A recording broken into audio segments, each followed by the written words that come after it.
திருப்பூரில் காவல் அதிகாரியின் பைக் மோதி 10 வயது சிறுமி படுகாயமடைந்த நிலையில் குடிபோதையில் இருந்ததே விபத்திற்கு காரணம் என குற்றச்சாட்டு எழுந்துள்ளது. திருப்பூர் மாவட்டம் காங்கேயம் பட்டேல் வீதியைச் சேர்ந்தவர் ரஞ்சித் புவனேஸ்வரி தம்பதி.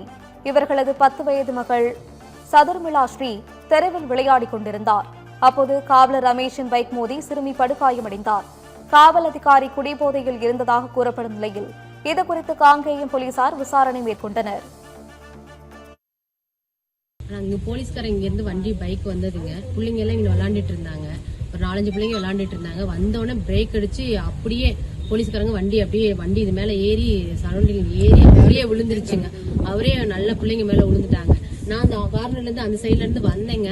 நல்ல ட்ரிங்க்ஸுங்க. நான் தான் வண்டியை தூக்குனேங்க. அவங்களால எந்திரிக்க முடியலங்க. உட்காந்துருந்த பிள்ளைங்க மேல ஃபுல்லா அப்படியே விழுந்துட்டாங்க. பாப்பா அப்புறம் ஜிஹெச்சுக்கு தூக்கிட்டு போனா அவங்க டாக்டர் சொல்லிட்டாங்க, காலில் அசைக்கூடாது, நாளைக்கு எக்ஸ்ரே எடுக்கணும், நீங்க அட்மிஷன் போட்டுக்கங்க அப்படின்னு சொல்லிட்டாங்க.